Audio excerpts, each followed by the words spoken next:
매일 성경과 함께하는 오늘의 큐티 시간입니다. 3월 1일 오늘의 말씀은 요한복음 9장 1절에서 12절입니다.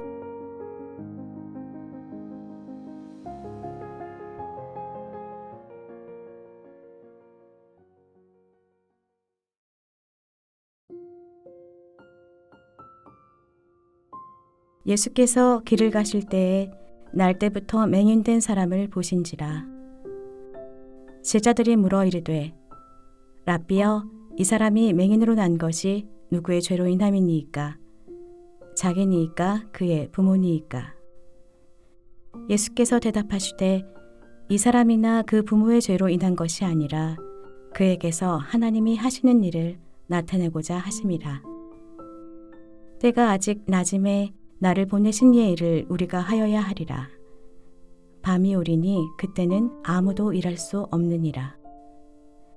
내가 세상에 있는 동안에는 세상의 빛이로라. 이 말씀을 하시고 땅에 침을 뱉어 진흙을 이겨 그의 눈에 바르시고 이르시되 실로암 못에 가서 씻으라 하시니 실로암은 번역하면 보냄을 받았다는 뜻이라. 이에 가서 씻고 밝은 눈으로 왔더라.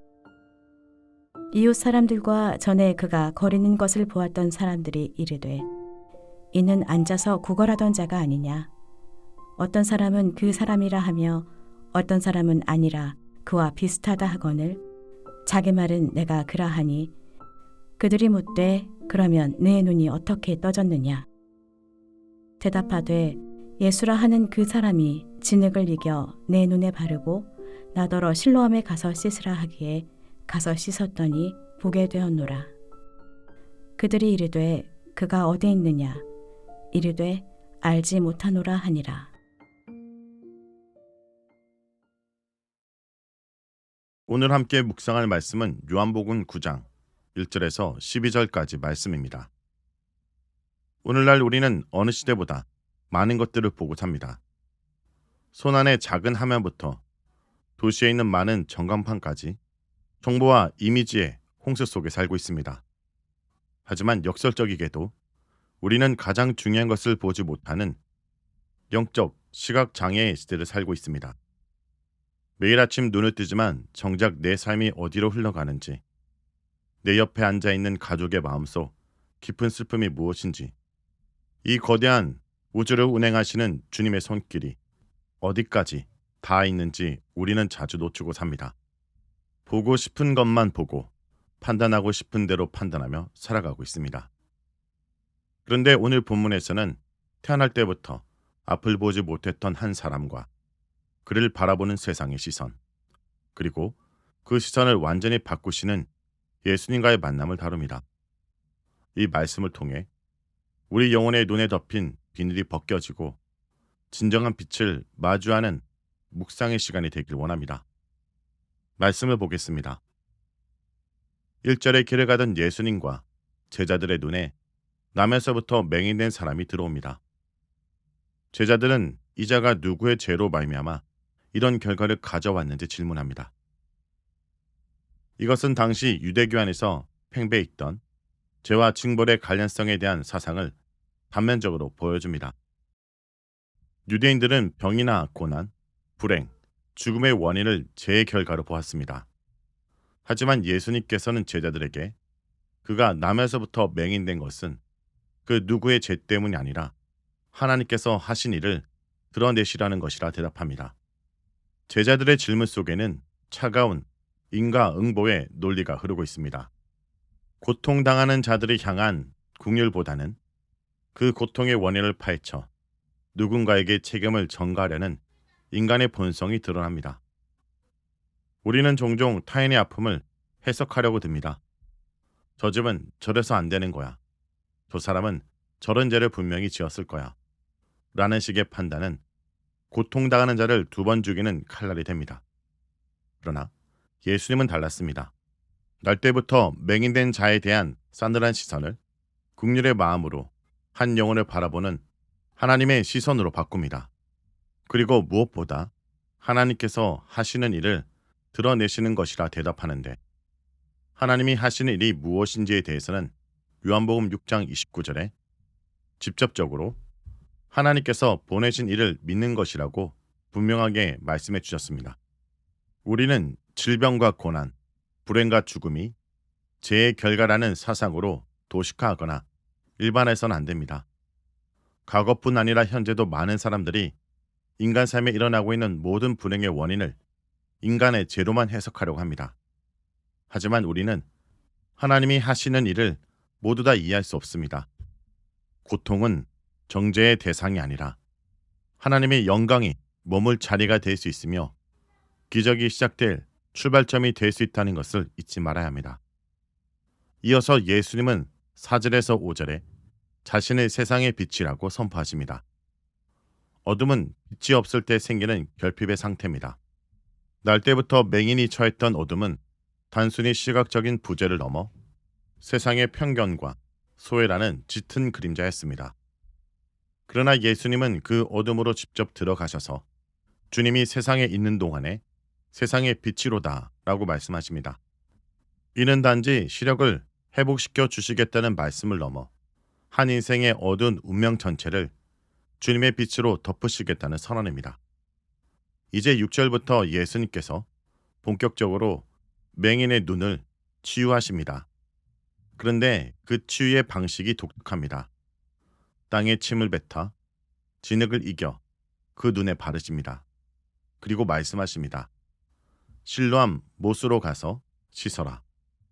자, 그런데 이렇게 예수님께서는 병을 고치실 때 상황에 따라 여러 가지 방법을 사용하셨습니다. 예수님의 침 사용의 내용은 공간복음에서도 기록되었으나 침을 뱉어 진흙 반죽을 만든 사건은 요한복음에만 나타나는 유일한 기록입니다.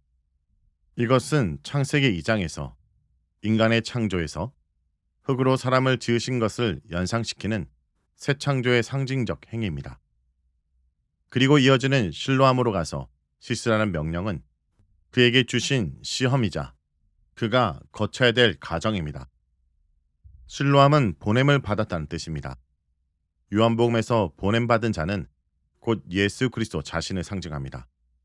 따라서 실로암에서 씻는 행위는 단순히 물로 눈을 씻는 것을 넘어 하나님으로부터 보냄받은 참된 빛이신 예수님의 말씀에 자신을 온전히 내맡기는 신앙적 결단의 의미인 것입니다. 무엇보다 오늘 본문의 치유는 즉각적 기적보다 가서 씻으라는 말씀에 대한 순종의 걸음에서 완성됩니다. 보이지 않는 상태에서 실로암까지 가는 길은 험난하고 불확실했을 것입니다.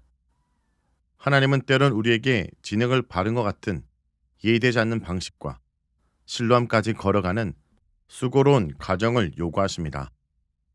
지금 눈앞에 덮여진 진흙이 답답하게 느껴질지라도 그것이 주님의 손길임을 신뢰하며 말씀하신 실로암을 향해 묵묵히 걸음을 뗄 때 참빛인 예수님을 통해 비로소 세상을 보는 눈이 열릴 것입니다.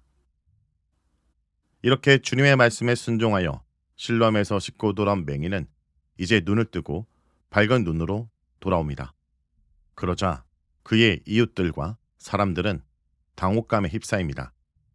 이 사람이 앉아서 구걸하던 자가 아니냐며 서로 묻고 그 사람이다, 그 사람이 아니다, 그와 비슷한 자다 라고 말하며 수군거리기 시작합니다. 이때 눈을 뜬 그가 자신이 본래 거린으로서 구걸하던 그 사람이었다라고 알려줍니다. 당시 시각장애인들 가운데 많은 사람들이 구걸하고 먹고 살았던 것은 그들의 삶의 질이 형편없었음을 암시합니다. 당시 이와 유사한 장애인들이 사회에서 보호를 받지 못하고 힘든 생활을 했습니다. 그 이웃 사람들은 이 시각장애인이 눈을 뜨게 된 것을 믿지 못하고 혼란스러워했습니다. 그들은 그 사람에게 어떻게 눈을 뜰 수 있었는지를 질문합니다. 눈뜸의 기적을 체험한 사람은 자기 눈을 뜨게 해준 분이 예수님이라고 분명하게 증언하며 당시 사항을 자세히 설명합니다. 예수라는 사람이 침을 뱉어 진흙을 반죽하여 그 진흙 반죽을 그의 눈에 바르고 실로암 못으로 가서 씻으라고 하기에 가서 씻었더니 보게 되었다는 증언입니다.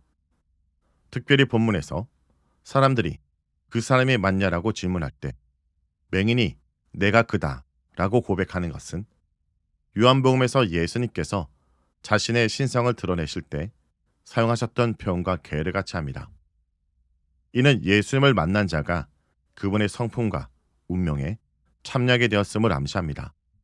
기적은 단순히 개인의 복지 개선을 하는 데 그치지 않고 주변 공동체로 하여금 예수님이 누구신가 라는 근원적인 질문 앞에 서게 만듭니다. 가장 가까웠던 이웃조차 변화된 그를 알아보지 못할 정도로 주님을 만난 인생은 모두가 놀랄 정도로 혁명적이어야 합니다. 성도 여러분, 예수 그리스도를 믿음으로 인한 나의 변화가 주변 사람들에게 낯선 경이로움을 주고 있습니까? 과거 비참함에 머물러 동정을 구하던 삶에서 벗어나 이제는 우리를 고치신 이를 당당히 드러내는 증언자의 삶을 살아야 합니다. 오늘도 사람들의 의심과 질문 앞에 내가 바로 그 사람입니다. 주님이 나를 고치셨습니다. 라고 말할 수 있는 담대한 고백이 우리의 일상이 되길 기도합니다. 말씀을 놓고 기도하겠습니다. 주님, 태어날 때부터 어둠 속에 갇혀 소망 없이 살아가던 한 인생을 찾아오셔서 하나님이 하신 일을 나타내라고 선포하신 주님의 모습을 묵상합니다. 주님, 저희는 너무나 자주 타인의 고통을 손가락질하고 내 삶의 불행을 과거의 탓으로 돌리며 어둠 속에서 신음했습니다. 주님, 이 시간 우리의 완악하고 좁은 시야를 용서해 주옵소서. 세상의 잣대로 인생을 해석하던 교만을 용서해 주옵시고 하나님의 섭리로 삶을 바라보는 믿음의 눈을 뜨게 하여 주옵소서. 지금 이 순간에도 어둠 속에서 어디로 갈지 몰라 방황하는 영혼들이 있습니다. 그들에게 주님의 음성을 들려주옵소서. 보이지 않아도 주님의 음성을 따라 믿음으로 내딛는 그 한 걸음 위에 주님의 기적을 더하여 주옵소서. 주님, 오늘도 우리가 있는 곳에서 참된 빛이신 주님을 바라보며 새롭게 눈뜨기 원합니다. 그리고 그 속에서 주님을 증언하는 삶을 살게 하여 주옵소서. 예수님의 이름으로 기도합니다. 아멘.